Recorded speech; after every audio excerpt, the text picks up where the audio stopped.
Baik, bismillahirrahmanirrahim. Assalamualaikum warahmatullahi wabarakatuh. Teman-teman semua, selamat datang di perkuliahan Histologi dan Anatomi Hewan. Untuk pertemuan kali ini kita akan membahas mengenai sistem sirkulasi. Jadi, sistem sirkulasi ini akan tersusun atas berbagai macam sel dan berbagai macam jenis jaringan. Sebelumnya mungkin kalian sudah paham terkait dengan jaringan darah atau darah sendiri itu termasuk ke dalam jaringan ikat. Sel-selnya itu merupakan sel yang memiliki matriks cair yang kemudian berada di seluruh tubuh kita. Nah, hari ini kita akan mencoba mempelajari selain dari sel-sel darah, apa saja jaringan dan organ yang menyusun sistem sirkulasi. Sistem sirkulasi disusun oleh dua komponen terpisah. Yang pertama adalah sistem kardiovaskular seperti jantung dan pembuluh darah. Kemudian yang kedua itu adalah sistem limfatik.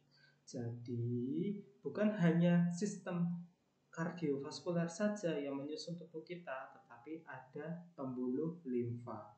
Sistem kardiovaskular itu bertujuan membawa darah bolak-balik dari jantung menuju ke seluruh jaringan yang ada di dalam tubuh kita, sedangkan sistem limfatik itu berfungsi mengumpulkan cairan limfa atau kelebihan cairan dari jaringan ekstraselular dan kemudian membawanya kembali ke dalam sistem kardiovaskular.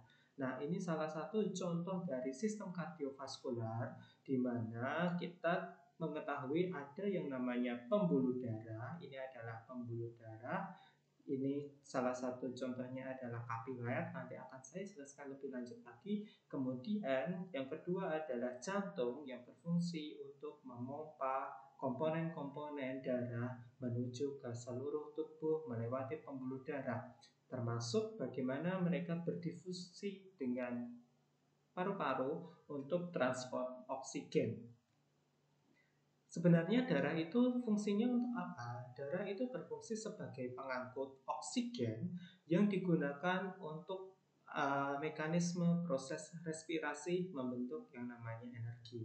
Kedua, darah sebagai pengangkut zat-zat makanan. Contoh, pada embrio itu darah itu berfungsi mengangkut zat-zat makanan seperti Discus vitellinus dan plasenta. Itu di dalamnya banyak sekali pembuluh darahnya. Sedangkan kalau pada dewasa, sari-sari makanan yang berasal dari traktus digestivus itu juga akan diedarkan oleh pembuluh darah. Kemudian yang ketiga itu adalah hormon-hormon dari kelenjar endokrin. Jadi hormon itu juga diangkut dan diedarkan melewati darah. Keempat, substansi-substansi yang berkaitan dengan proses pertahanan homeostasis dan kekebalan terhadap bibit penyakit. Salah satu di dalam darah itu adalah yang namanya sel darah putih. Itulah yang berkaitan dengan mekanisme proses pertahanan. Kemudian yang kelima itu adalah mengangkut sisa-sisa metabolisme untuk dibuang di dalam alat-alat ekskresi. Darah itu nanti akan berkaitan atau berhubungan dengan ginjal dan sistem ekskresi yang lain, terutama untuk membuang sisa-sisa metabolisme.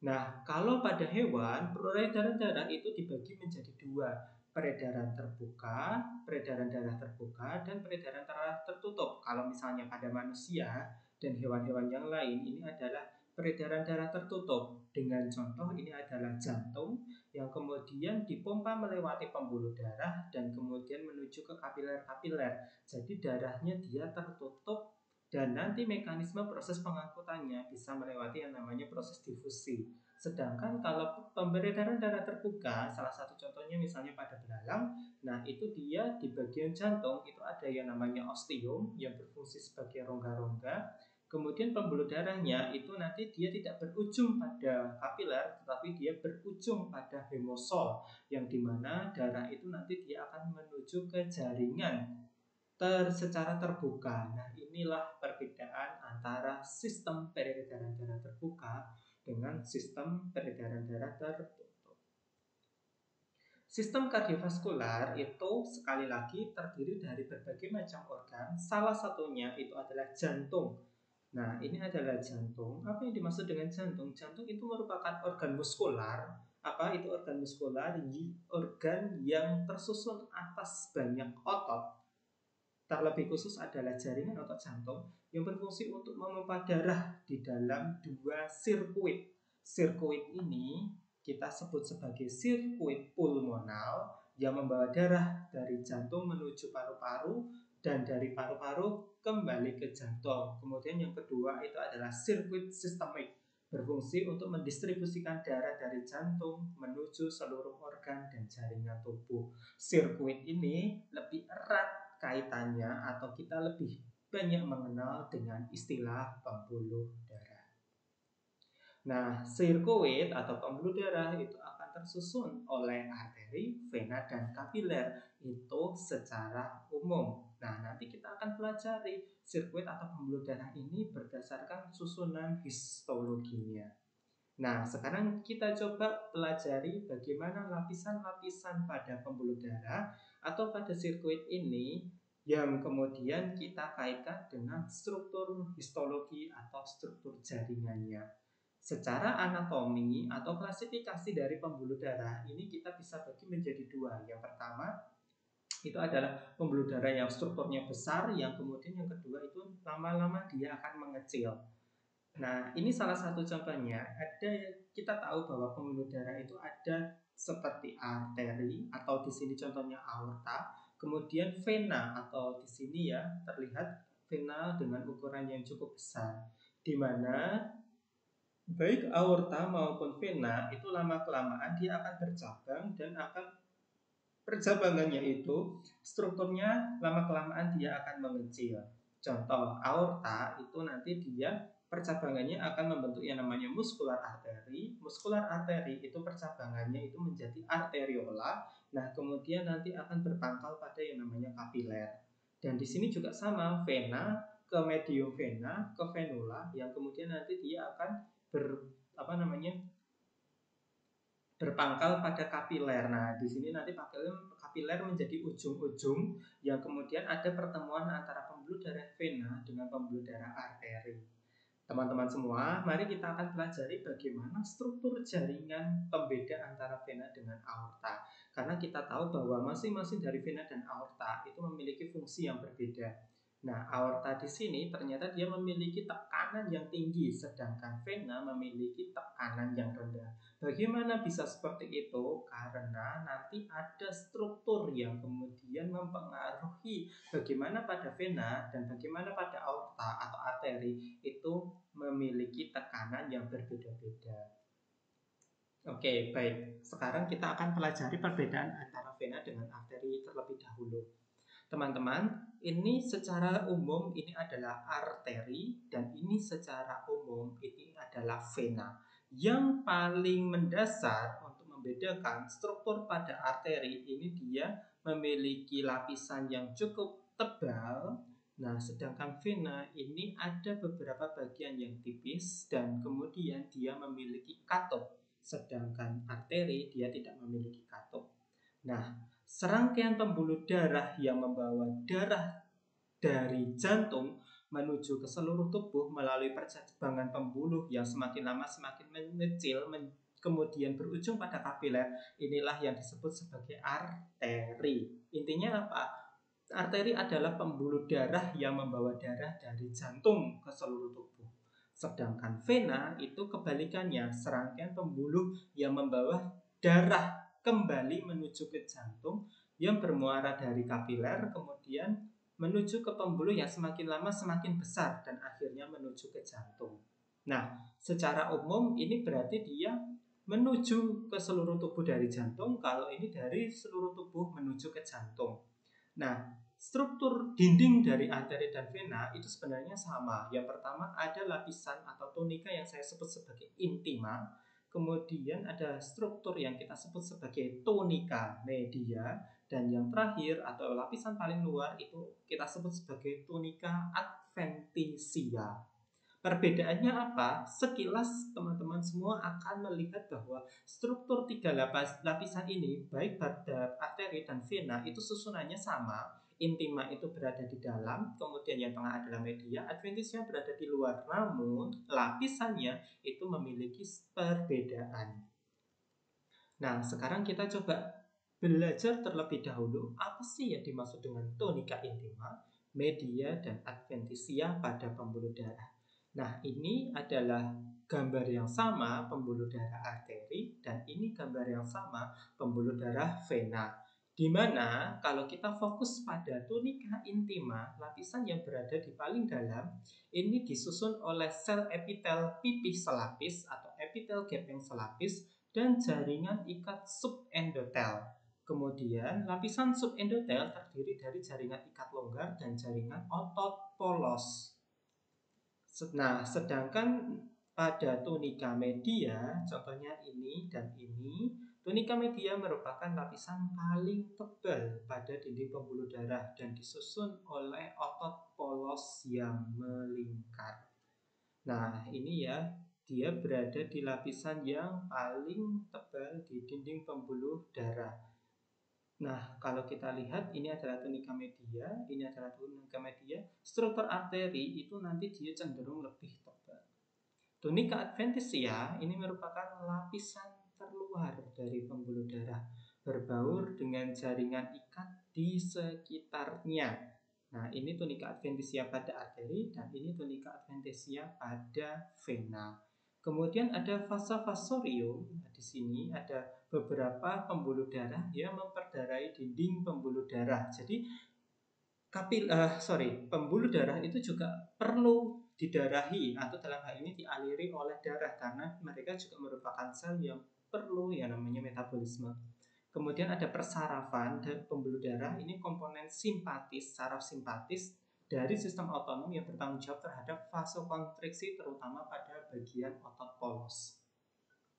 Bagaimana perbedaan antara arteri dengan vena? Nah, di sini kalau pada arteri membawa darah menjauhi jantung.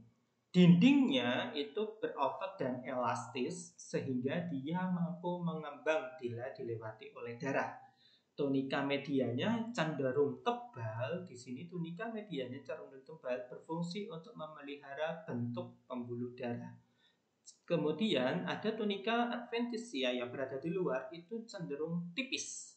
Arterinya yang paling kecil kita sebut sebagai arteriola, berfungsi mengatur tekanan darah di kapiler. Sedangkan vena itu apa? Dia berfungsi mengangkut darah ke jantung, dimulai dari kapiler, kemudian dinding kurang berotot dan kurang elastis. Kenapa? Karena kalau kita lihat tunika intimanya cenderung tipis, lebih banyak seratut kolagen, sehingga dia memiliki kemampuan mengembang dan menyempit yang relatif kurang dibandingkan dengan arteri. Kemudian ada tunika adventitia, dia cenderung berkembang secara baik, dan yang terakhir vena yang kecil itu kita sebut sebagai venula.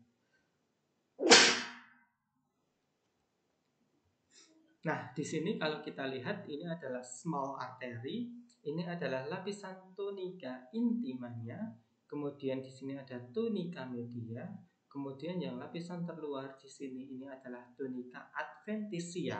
Ini ada vasa vasorum, pembuluh darah di sekeliling dari di sekeliling dari pembuluh darah ya.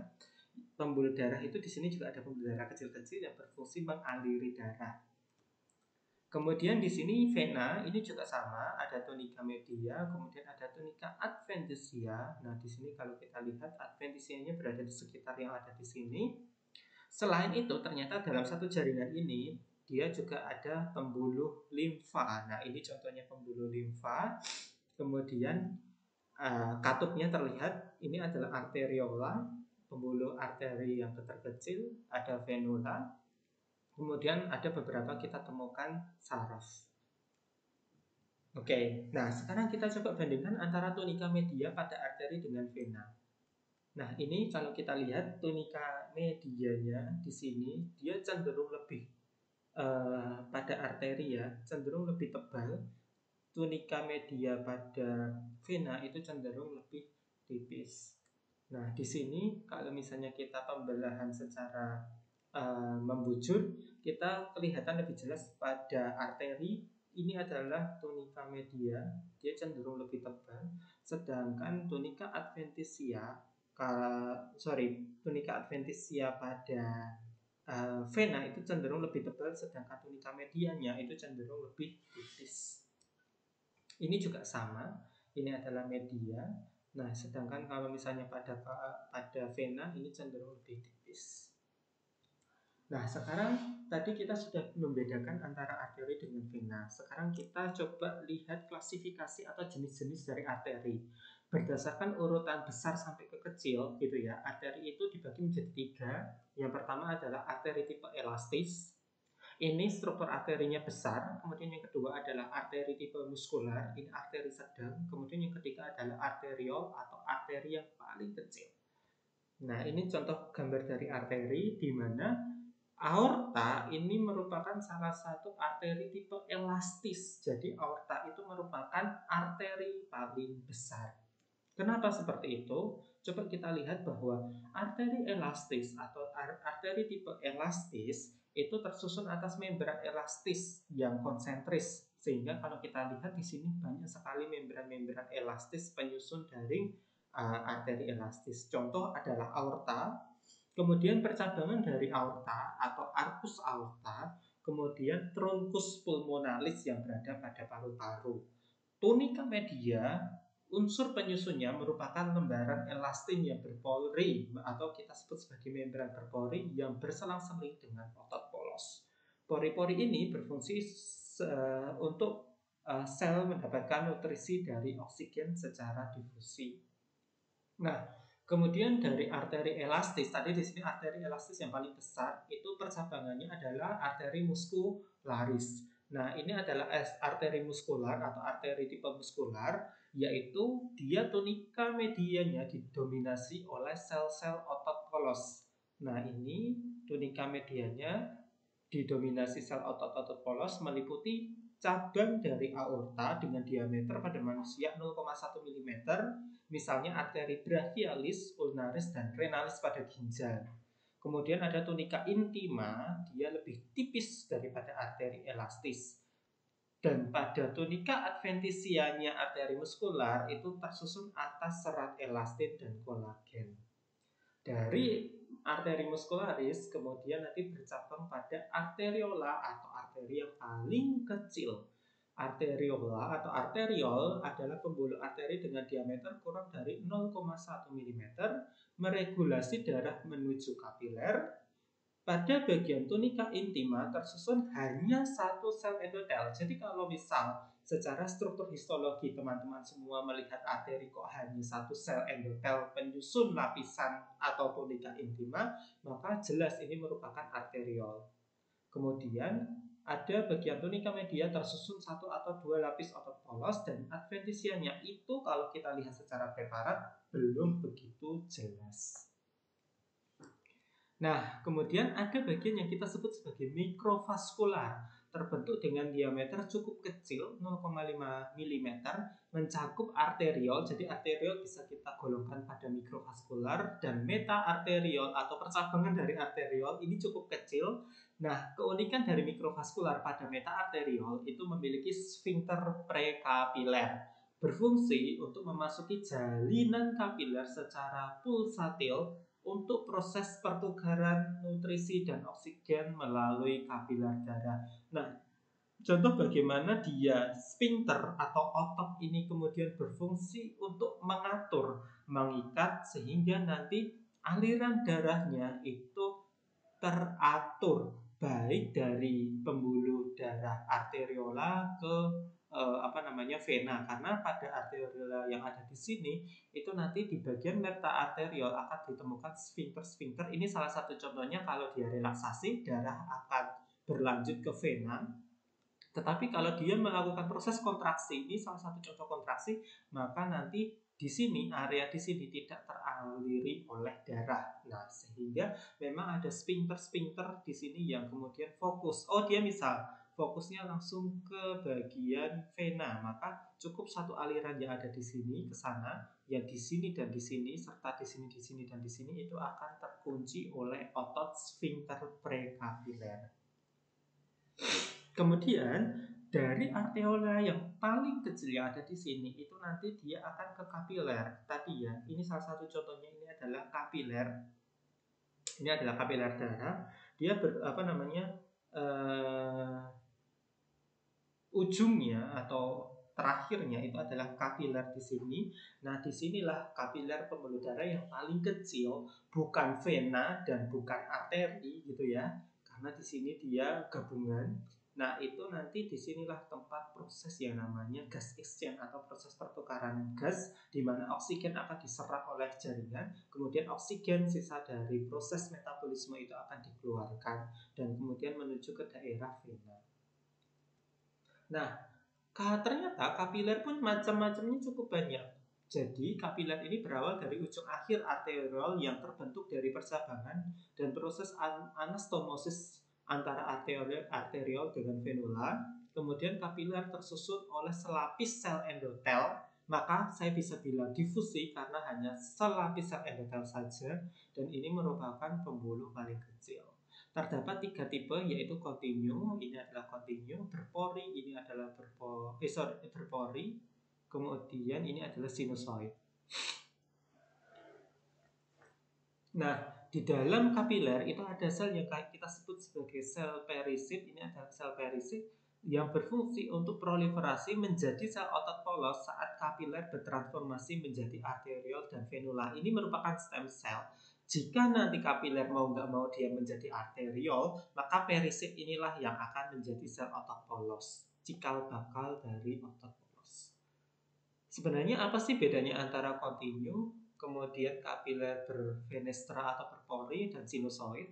Jadi kalau kapiler kontinu, ini salah satu contohnya, ini ditemukan paling banyak, kemudian memiliki banyak gap junction. Ini gap junction meminimalkan kebocoran cairan atau pertukaran secara difusi. Sedangkan yang berpori itu memiliki gap junction, namun ada beberapa perforasi atau pori-pori melalui sel endotel. Ini salah satu contohnya yang memungkinkan pertukaran lebih besar. Ini kita temukan pada organ-organ endokrin dan dinding usus. Kenapa? Ya karena proses difusi itu terutama hormon di organ endokrin dan dinding usus, nutrisi makanan itu nanti proses pertukarannya ada di sini. Kemudian pada sinusoid itu berdiameter lebih besar, memiliki discontinue di antara sel-sel endotel yang ada di sini. Fenestra pori-porinya besar, ditemukan pada pertukaran makromolekul. Jadi ini molekulnya ukurannya cukup besar agar dia bisa berpindah, seperti contohnya di limfa dan di hati. Karena hati ini berfungsi untuk perombakan sel darah dan dia juga berfungsi untuk detoksifikasi terhadap racun, sehingga memang diusahakan untuk ukurannya itu lebih besar pori-porinya. Nah, kemudian kita coba beralih ke vena. Vena itu apa?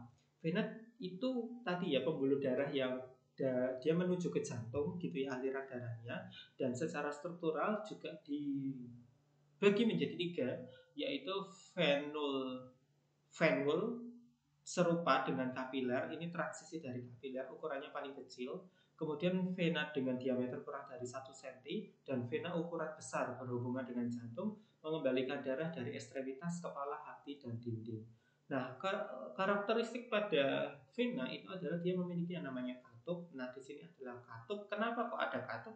Karena vena ini adalah menuju ke jantung, dan untuk menuju ke jantung kita harus melawan arah gravitasi. Maka katup itu fungsinya adalah mencegah darah agar tidak kembali turun. Nah, setelah belajar pembuluh darah, mari kita belajar struktur jaringan pada jantung. Nah, ini dulu waktu praktikum pernah membedah tikus, di mana kita temukan jantung itu letaknya di tengah ya, di bagian rongga toraks. Nah, di sini masih ketutup, tapi saat tulang sifoid ini kita potong, sternumnya kita potong, maka kelihatan nih bagian jantungnya pada tikus atau pada mencit misal. Nah, kemudian ini adalah struktur anatominya. Ini kita bandingkan antara anatomi pada manusia Anatomi pada manusia dengan anatomi pada tikus. Nah, ini yang tikus atau yang manusia ya? Sebentar.